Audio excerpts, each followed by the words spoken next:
Oh. Heading outside. Oh, no. I took your chain off. You go in.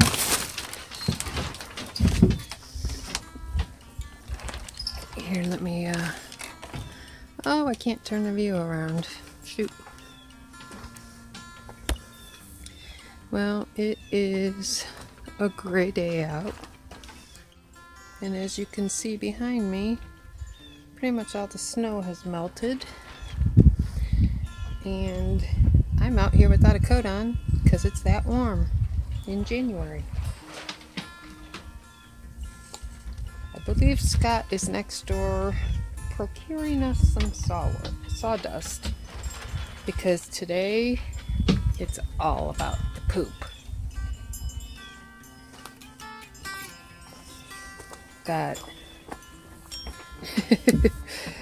dog poop I gotta clean up now that the snow's melted.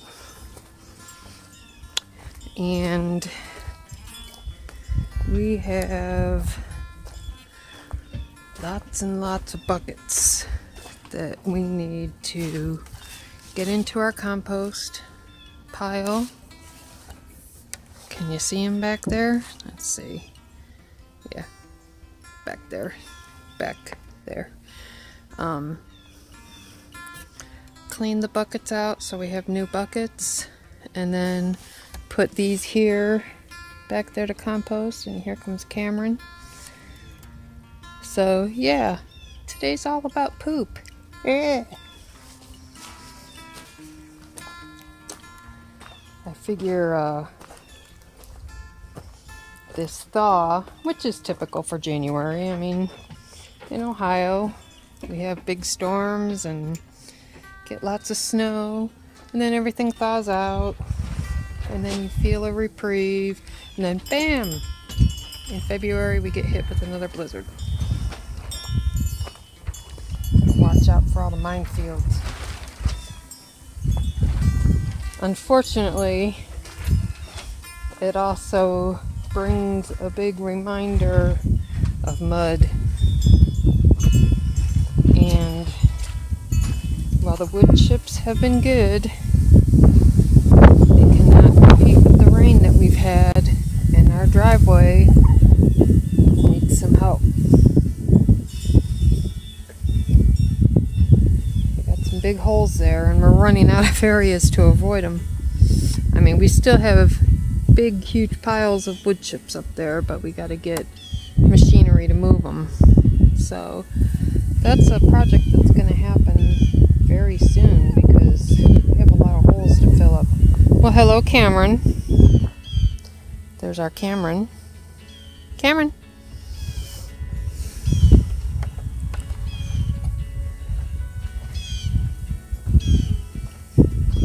I've been trying to get Scott to come on camera with me, but he's not been feeling too well. And he's not a ham like I am, so he's not as comfortable. He'll get used to it. He feels better when the camera's on and he's just doing his thing, and that's understandable.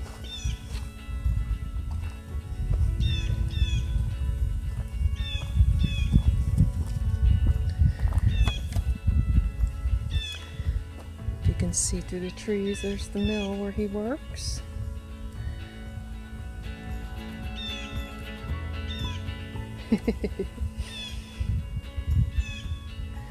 Let's see if I can turn the camera on. I'll be right back. Okay, there we go. Better view. Yeah, everything's looking pretty wet.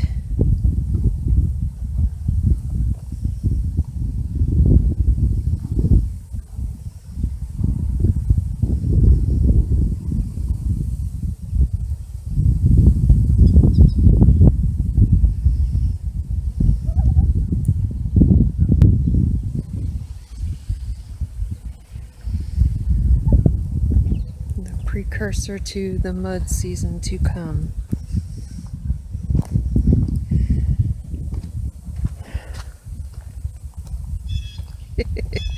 Kitties running everywhere. They've got spring fever. They're happy to be outside. Yeah, see, this is our biggest problem area here. I mean, eventually we are going to have to get gravel. I mean, that's just a given. But right now we need to utilize the wood chips as best as we can. And our pile isn't as deep as it was. I mean, we had it like 6 inches deep. So we definitely just have to add more to it, get some of those ruts taken care of. Everything looks kind of blah. It's supposed to rain in a little bit, so hopefully Scott will be back soon so we can get started on the humanure crap, literally. But as for me, I've got dog poop to pick up. The joys of owning a dog.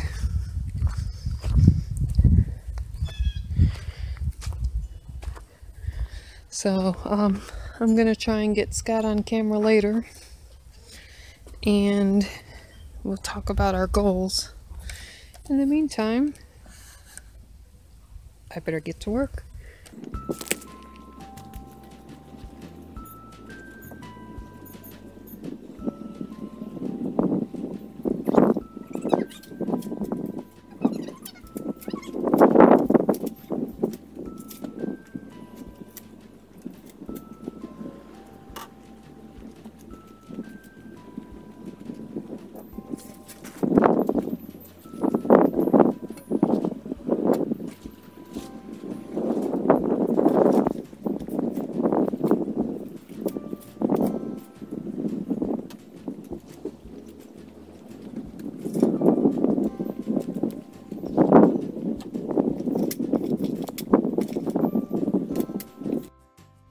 I'm back. It's nighttime now. Poop day is over. I was gonna film us doing the dirty work, but Scott said no, we're not airing our shit in public. For several reasons. And our friend Ed over at Prepper Nurse gave us some good warnings, and so we're gonna stick with those. So let it be known that the deed was done, and we have clean buckets again, and all is good. So during the day I've been working on making these. It is a bowl hot pad. No, I don't have my bowl in here. I'm going to. And you know what? I think since I scrubbed buckets full of poop today, you get to be on camera with me. I dumped them. You dumped them. I had to scrub them.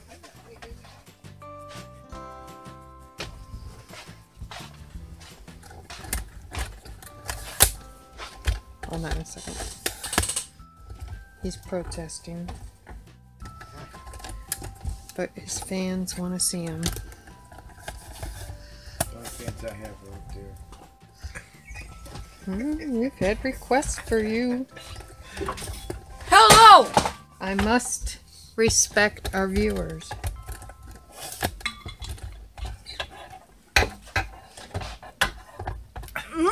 Hey, Popeye. What are you doing, Popeye? Huh? Okay, let's see. It's kind of dark over here, but... Well, I don't know. Hey, you.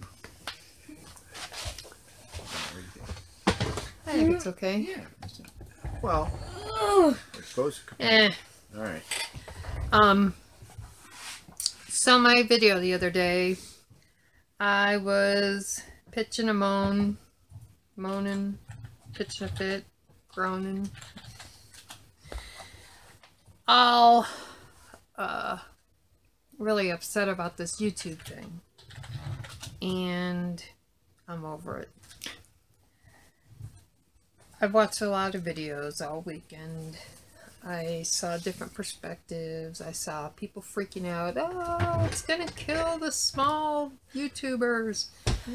And I saw some good advice from YouTubers who are already doing it. And even if we lose the monetization that we just got, nothing's gonna change. No. Our channel's still here. Our channel's still going. We're still making videos. We're still going to make content. Why we're doing it is just the same. Yeah. So, if we don't make our goals by February 20th, I'm okay. Because we'll get there. We'll get there. I mean, geez. In 6 months, we've gotten almost... We're at like 475 now, or I think something. Well, we've gained a lot of viewers since July. We didn't have 100, so I we had mean 7. I mean, hey. And I mean, to be honest with you, we're not putting out quality content yet. We're putting out content. We're putting out as quality as we can, and I'm not even going to agree with that because we can do better, but with the limits that we have, with the equipment we have, which sucks, and what we have available to us right now, I think if you watch our video where the house was moved here, and you watch all the videos from there until now, you'll see an improvement. I see an improvement, unless it's wishful thinking. Yeah, I think so. So, one of the things I hope to work on is upgrading some of our camera equipment, and maybe getting additional lighting. And maybe even Karen thinks we may need like a mic or something, well, external mic. For doing, I mean, depending on what we're doing. She's the videographer. No, I'm just saying. So. Yeah. So. But she's gonna come over and help us. With Karen's my BFF, so she used to work in video production, so she knows how to do it, and she's gonna come over and help us out. She's gonna help us create a nice trailer for our channel, and so that's one of the big goals for me for 2018, is to improve our equipment, improve the quality of our content, and provide more content. So what's one of your goals for what? Just 2018 for the year? Yeah. One, be done with everything. Okay, so what are your realistic goals? Yeah. One can dream. No, it's just a matter of getting, pinpoint something.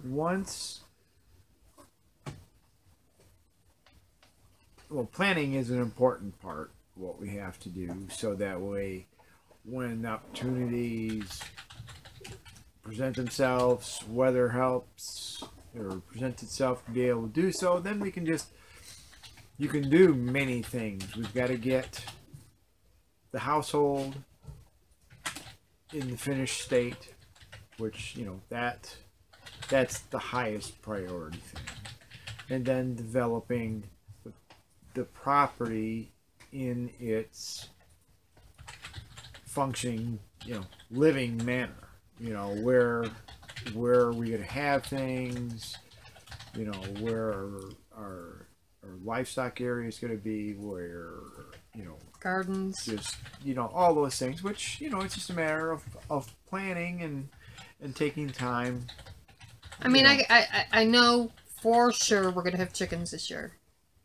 For sure. I mean, we've already got an inn with some chickens already, those pullets even. Those are pretty, since we've had them before, those yeah, that's not a big deal. We get them and we set them on cruise control and they're doing their thing. And I mean, know that. I'd like to get a couple pigs. I mean, after watching Al at Lumina Acres. Maybe next fall or next spring, maybe. Just okay. So, I mean. No, that's okay. You know, I mean, because we have to have time to develop the land and make a shed and. Although I like Al's setup. Oh yeah. Oh no. I mean, I love to do. You know, I plan on raising them like the forested pasture and that kind of stuff. That's a very good setup. But we have a lot of land development to do. Yeah, we have. You saw in my video this morning when I was walking down the driveway, all the ruts in the driveway and the water and stuff. Well, that kind of goes throughout the property, and I don't want to call them seasonal creeks because they're really not. They're more just drainage, seasonal drainage. So we're gonna have to get some big equipment and do some grading. Well, that's my biggest. I mean, for the homestead, hopefully in the next couple of months, I have to get an appropriate tractor. So, I mean, you have to have something like that. That's another one of our goals for this year is to get a tractor with our tax refund.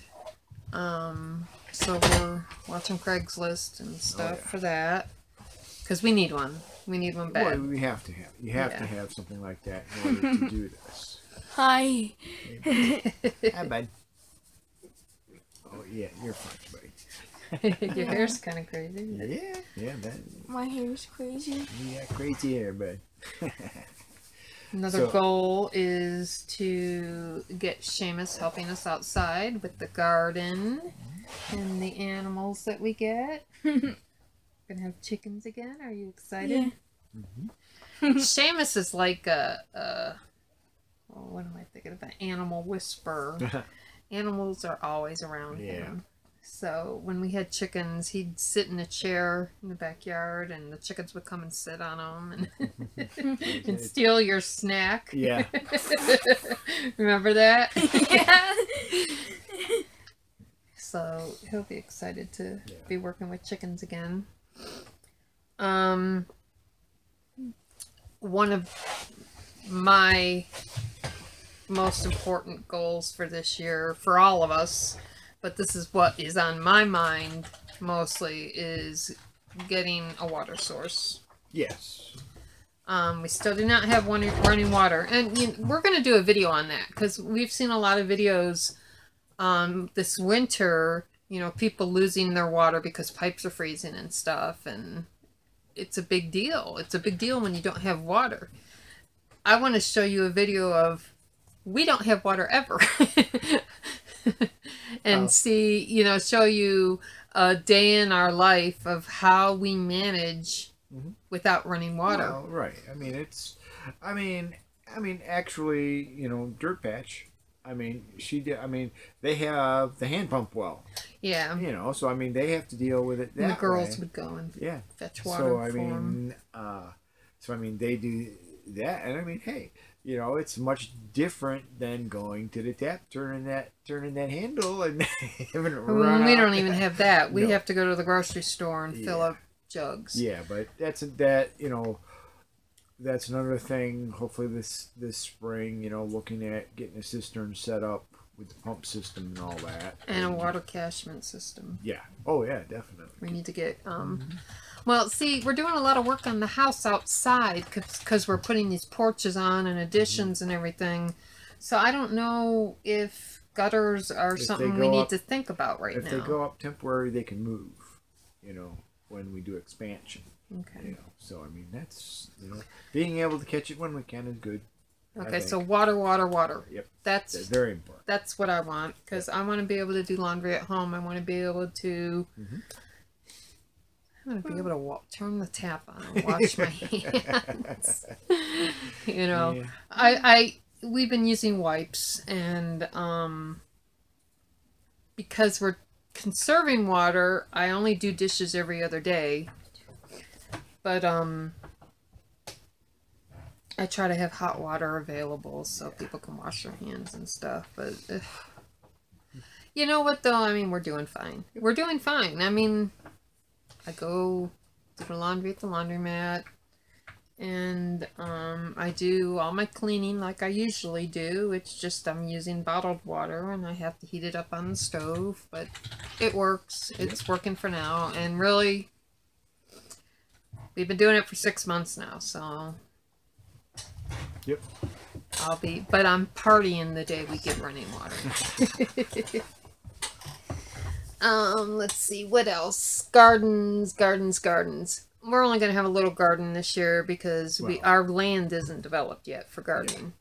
Yeah. And, what we want to do back to Eden style. Now, of course, we have all the wood chips, but we need to get compost and we need to get manure. Which, not a problem. Yeah, we're not going to have a problem finding it, I don't think, in the Amish country. Many neighbors. But, we're going to have to lay out the garden and get that covered up, and it's going to have to sit, I'd say, for a year. No, not like that one, I don't think. I've seen people starting it faster than that, but, I mean... But we could do what we do. We could do a bed with tomatoes and herbs and greens and stuff, and so I mean we'll have some food this year, and I'm gonna can tomatoes like what. And if the garden doesn't work as well this year, I mean, because when I had my garden at the trailer park, it just did not do well. That was nothing but clay we were trying to grow. Well, that's true. That's true. That was. At least we have tillable soil here. Yeah. But we're not tilling. We're doing no-till. It's here if we want to do it. So a garden, that's a top 5 goal to have a garden. Yep. We have a ton of blackberries around the property. So I think reining those into like a specific spot, maybe taking some cuttings and you know, starting an actual blackberry grove. Yeah, grove stand. I don't know. So we could do that, and I'd like to get blueberries, I'd like to get raspberries, and then I don't know, it might be too soon this year to think about planting trees for the orchard. Well, it just depends on money. Yeah. We'll see how things go. But so our top 5: water, land, getting the land graded, and taking care of our drainage issues, or at least starting to. Garden. Complete utilities. Complete the household utilities. Water system. Yeah. Garden. One more. Just one more? We're doing 5. We could keep going. Well, like I said, I mean, just did we talk about we should have cleaning a whiteboard. The land? I know, I told you I want a whiteboard. I could have written it down. I mean, but no, I mean, what about, because I mean, we got a lot of clearing to do well, I think that's part of with grading and... Well, yeah, I mean, there's a lot of the land cleanup and just setting up of things and making all the areas functional and accessible. Yeah, I mean, that's going to happen regardless, so we need to have a goal that we're going to accomplish. One more goal that we're going to accomplish, I think, and you can correct me if I'm wrong or if you have a different idea, but I think a goal that we need to think about is getting the driveway so it's manageable. Well, yeah, that... I don't know, maybe that goes under... That's going to be helpful. Grading? Yeah, it's going to fall in part with that, because that'll help drainage, and then all that falls together with it. So okay, so that means we still have one more goal. One more goal? Well, I mean, let's see. You're going to build me a bed. Well, yeah, okay. That's simple. No, I mean, Okay. He could do that with his eyes closed. I got. I mean, more additions we're gonna be doing. Give us more living space. So should we put that as a goal then? Well, that's something I want to have. You know, as one of the things that I endeavor to do this year. You know, before the end of this year. Okay. To have Would you some more... say the goal then is to have the front completely done, or is the goal to have the front completely done and the back started? I'm gonna go with. And when I say completely done, I don't mean all No. I know. finished and everything. I just mean the porch and roof, maybe. I want to have. I'd like to see about having the outdoor kitchen area on the back. Yes. And maybe the office up in the front here. So, I guess those are my primaries. Okay. I can agree with that. In the summertime, when I cook in here, it just heats up the whole place like an oven. The oven makes us in an oven. So, and we don't have air conditioning yet. I mean, it might be different this year now that we have the window and the door and stuff, and we'll be able to have a nice cross breeze and stuff. And plus we have the fans too. We didn't have the fans last summer. No, we didn't. So that'll make a big difference too. But I would like the ability to, on a 90-degree day, if I'm going to cook or if I have to bake, to be able to do it outside. So we are going to make an outdoor kitchen and basically an outdoor dining room too. I want to have basically just glass in that whole south exposure. get. You want to bake me in the kitchen? No. They'll open. Sliding ones, you know. See, that's what I want. Like Lumina. Al, Yeah. like Luna. Al, we're gonna copy everything you do. So, okay, so we've got land, cleaning and grading and working on drainage. That is a big thing that we have to do this year. Yeah. That is a definite that we have to do this year. Well, Water. And what has to go in with that, I mean, we have to have equipment. Okay. Appropriate equipment. Tractor. Yeah. Tractor. That's an important thing. Okay, so that's number 2. The tractor's number 2. Number 3. Water is actually number 1. Okay. And land is number 3. But okay. That's fine, man. Okay, number 4. I forgot the other ones. Oh, garden. Yeah. Garden. And number 5. Mm-hmm. Number 5 is going to be upgrading our camera equipment and putting out quality content at least 3 times a week, if not more. She's the big social one. I'm a tech guy. I work. She can film. I mean, that's what I do. He doesn't like to be on camera. And I pretty much had to force him to be on camera by saying, hey, I helped with the poop.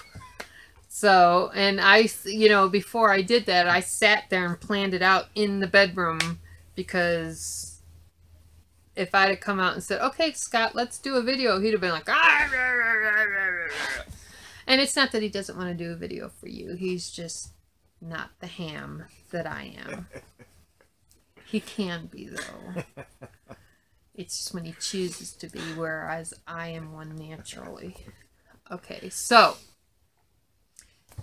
we're cool beans about the YouTube stuff. No biggie. No sweat off my brow. It's gonna happen when it happens. If we deserve to. That's not why I'm sharing with the people who are trying to do this and you know, share knowledge and examples and everything. That's, I mean, there's perks to go on with it. Hey, so be it. And we have a lot to share. It's just that we've been kind of in a lull. Mm-hmm. There, I mean, with no money and just the weather. there's really nothing going on. And so I'm like making lists of topics of videos that we can do. So, and again, with the equipment we have, I have to, you know, with the lighting and this and that and the other thing, and we're getting there. It'll happen. But we appreciate each and every one of you that takes the time to watch our videos, that subscribes to our channel. We have gained 100, well, as of when I started recording this video, we have gained 115 new subscribers in the last 4 days. Yep. Thank you. Thank you. Yeah. So we may not make it to 1,000 in time, and I'm okay with that, but we will make it, and we will get there, and we'll get there when we get there. Yep. You know, it'll happen when it happens. My thing was just that I was hoping on some income to help us offset some of these costs that we have, but that'll happen too. Oh, hold on a second. Talk to them first. What am I supposed to talk to them about? Huh? I told you. Me. Wait on her to get back now. Oh yeah, that's what you were. See, you distracted yourself.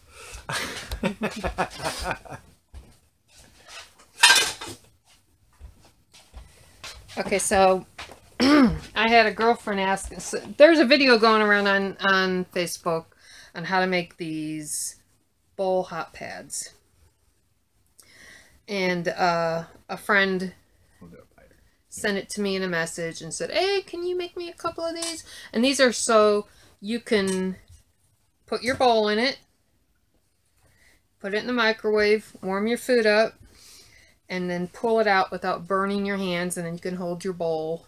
And it's very nicely Quilted. Or what do you put in it? batting. There you go, dear. And the thing is, I have the stuff that goes inside hot pads. I was going to put them in here, but I realized I can't put that in these and then have them put it in the microwave. So it's just got cotton batting. It's all cotton thread, cotton, everything. And I do have a video that's going to go up of me making these. So I'm also going to be putting these on my Etsy shop. And the reversible. Aren't they cute? So I'm just going to be making up a bunch of these and putting them in my Etsy shop so I can earn a little money. And if you would like one custom made or custom colors, you can send me a message. Can I see chat? Through Etsy. No, we're not chatting, bud. And The live stream. Are you live streaming? no, I'm not live streaming. Yeah, I'm we're just recording. bud. You could tell me your colors and your style, and I can go through my huge Winnebago of fabric out there. Oh, somebody sent us, somebody watched our 1 week in the cabin video, and they said, you need to do a video on the Winnebago. Hey, that's you. Well, right now the Winnebago is full of fabric, and it's a mess. It's basically storage right now because we put a lot of stuff in there to move out here. A lot of my stuff that doesn't fit in the house. A lot. So, when it warms up and I can go out there and clean up and organize and everything, I could definitely do a video. I mean, it's not used as a camper anymore. It was basically my craft studio when we lived at the trailer park. Fully functional RV though, and runs and everything. Yeah, and it's a 1968. Yep. I think it's a D18 Winnebago. Yep. And yeah, so we're going to be modifying it to be a craft studio for me. So that's the goal, because I can't bear to part with it unless somebody wants to pay a pretty penny for it. No, I don't. He's brought up selling it a few times, and neither of us can really bear to let go of it. So Anyway, I squirreled again. Yeah. I've got a ton of fabric in the Winnebago. So, if you are interested in one of these bowl hot pads, I'll be putting them up on my Etsy page. And my Etsy shop is called Marsaili's Marvels. And I'll have a link to it in the description box below. And, you know, I'll have some pre-made. But, like, if you'd like a custom-made one with your favorite colors or whatever, you can message me and we'll see what I got. And I'll show you what I have. And we'll go from there. So. Okay. Sounds like a plan. Silly, the pan's not under there. Oh. Okay, okay. Okay, so I think that's good. Okay. I'm going to be putting up a video of me making these later. And You that's should that. make a Q&A live stream. A Q&A live stream? Yeah. Well, maybe in the future. Mm-hmm. Fill that up, Seamus. Okay. Okie doke. Okay, so, I have, like I said, I have my list of possible videos we can do right now while we're in this lull period. And, I don't know if I'll have anything coming up in the next day or so, but we'll have videos coming up, and be patient with us. We're, working with what we got, but Okay. I mean, we've got a lot of stuff coming. It's going to be exciting, and Yep. we'll get back into our... Getting through the winter. Yeah. You know, working on that. And, I mean, actually, it's been really good. Oh.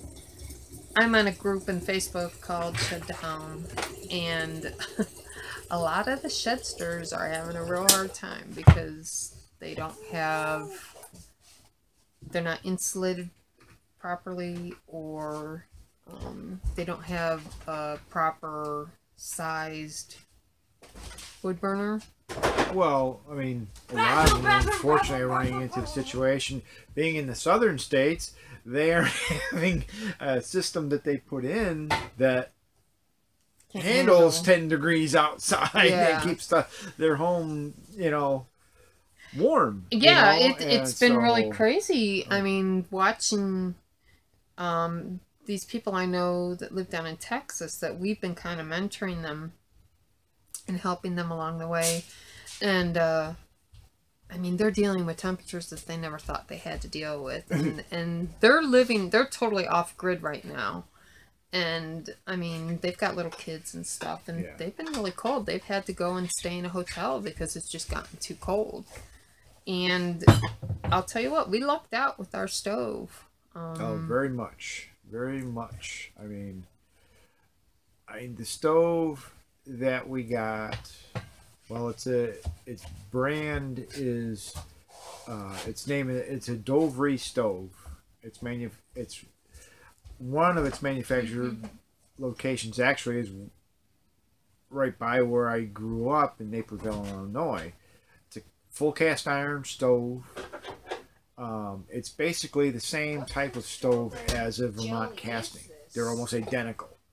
And hold on a second. they work the same. They're catalytic kind of stove. So they're EPA certified stoves. And they just they work awesome. And for the amount of wood you have to put in them to get them to produce, let me cut it. It's not much. But we happened to have found it, ran across it on, I don't remember if it was Craigslist or Facebook Market. Was it a Facebook Market?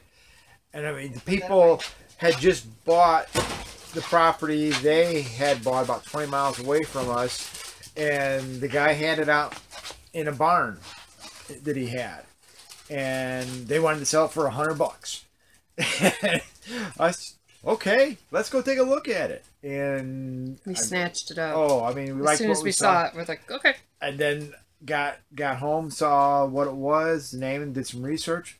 My gosh, I saw a thing going for $1,400 on eBay. Like, what? You know, so I mean, yeah, very lucky. But I mean, in our last homestead, I mean, I've actually found free cast iron, or not cast iron, steel, you know, I'll get it stoves when I get up. as well. I mean, there, if you look, if you always keep an eye out, there's stuff out there you can run across. So the air out anyway. it's just, you know, being dedicated to keeping an eye out every so often, and you know, keeping to it. You can find stuff. Yeah, and I mean, that's the thing. We were looking for, I mean, even before we moved out here, we had started looking for stuff that we would need. And, I mean, of course, the wood stove was it was a high necessary on need. the list. We knew we had to get it. So, yeah. I mean, it was something I was constantly looking for. So. And, the stove that we found for free on Craig's, no, that was it Free Cycle? I think it was Free Cycle. Maybe it was Free Cycle at that time, yeah. It was a Timberline cast iron stove. I mean, No, that was a steel. That wasn't a cast iron. That stove was a steel construct. But I mean, it was a boat anchor all the same. It was huge. It was huge. And, it was our secondary stove because we had the Buck in the middle of the house, and the Buck had a fan on it and stuff, and it was insulated. It had insulated walls. Yeah, it had forced air. It had fans built into it and stuff for circulating air. But I mean, it went forward. Yeah. And we had ceiling fans in all the rooms and stuff, but like talk after that talk. Mom. The house was not insulated at all. I mean, it's a 150-year-old farmhouse. So, no, it was not insulated. I mean, you'd be sitting there in the wintertime and you could see the curtains moving. Yeah. Because like cracks on the windowsills and stuff. Yeah, it was a house built in 1865. Yeah. It was a oak timber framed Greek Revival. Western Reserve. Yeah, I mean, that thing could have withstood almost anything. And it did. I mean, there had been a few major tornadoes that had gone through Medina right by where the house was. And, you know, a lot of things fell apart, and that house is still standing. It's still standing now. It's empty, and it's starting to look pretty decrepit. But anyway, that's the past. Yep. We had to get another stove because the Buck just couldn't handle heating the whole house. 3,000 square foot house. Yeah. So we found this Timberline on Free Cycle, and we found most of the stovepipe. Yeah. The triple wall. 30 feet of it I needed, and I found all that on it as well. On Free Cycle. So, yeah. And, so we really lucked out with that. And so I was we did have to get the wall kit. There were odds and end things, but still, if there are plenty of avenues for you to, you know, look for these things where people are, you know, whether they know what they have or not, they're looking just to get rid of them, clean out their place for what they got, and see if someone else can use it. Put it down the line, you know, and I would definitely say, though, the Franklin stoves, I would stay away from those. They're just, I mean, unless you have a really small shed and you have the proper clearances from the wall and you have the proper hearth and backing and everything, those stoves get hot. They're not very safe unless you have the proper. You have to always everyone has to take their situation, especially if you have kids. You know, a cast iron may not be the ideal one because it's that surface is going to be 400 or 500 degrees, and the kid touches it. You know, that's it. It's too late already. You know, where one that has, you know, fans on it, where it's convection type, it's not going to be as hot to the touch. Right. So it's just everybody's situation has to be looked at real careful about it. You really do. And you got to do it right way. I mean, we totally are for reusing, recycling. But there's a point with stoves where it could be too old. Yeah. So, I mean, there's all this to do about the EPA. I haven't seen or heard anything that affects us personally here in Ohio. Our stove would fit into the new regulations. Oh, yeah. So it's not something we have to worry about, but it may be something you want to consider. But just, it's as, you know, in that vein, just like everything, anyone trying to do these kind of things, do your research, you know, because how do you, I mean, great, you can do all the other stuff that you want to do at your land and all that, but all of a sudden, oh, they've got EPA regulations in your area, so you can't have that kind of stove, and oh, there you go. Yeah, and that's another headache. So I don't know. I don't know. Just do your research.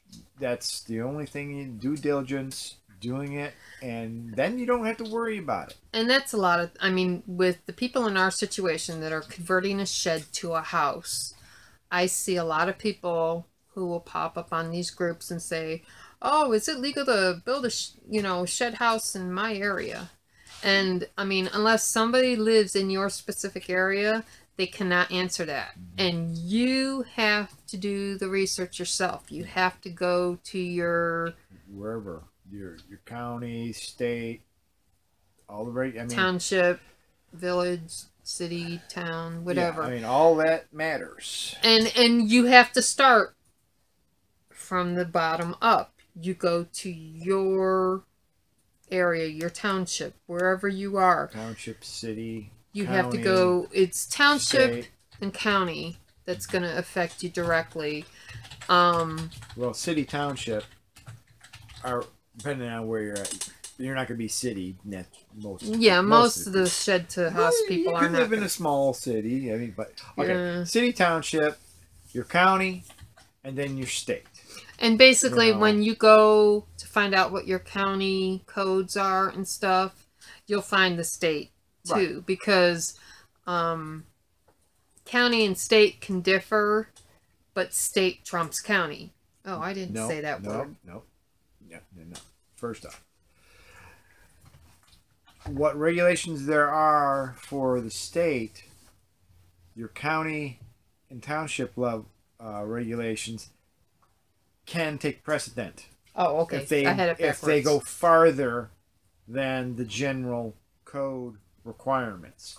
So you can't just say, well, the state requirements say I can do this or whatever. Well, doesn't matter. If you go to the county or the township and they have requirements that supersede those are going to be the enforced regulations. So the ones for the states are basically cover all, do all, and everyone follow these. But if you want to do a little better, that's fine. And this isn't just for shed to house people. No, this is for anybody doing something from the ground up on your land. Don't even buy land until you know what the expectations for that area are, what the codes are, what it's zoned for. Right. And if it may not be zoned for what you actually are looking for, are there any possibilities of variances? If not, pass it by, right. Because you're never going to be able to do what you want to do. Because a lot of people will buy, this perfect, beautiful piece of land, and then they get on it and they start planning the house that they're going to build or whatever, and then they find out that they can't do any of the things, or because it's under some, subdivision guidelines. Right. That happens all the time. Yeah. So you have to do that research a lot. We're lucky where we are. It's zoned agricultural. Yeah. So. Yeah. There aren't any. I had, to build here, I actually had 3 requirements to meet, and that was it. The building, our property is zoned A1, agricultural. So, What that means basically are technically for this property there are, other than the 3 requirements that I needed to meet to get my building permit, which are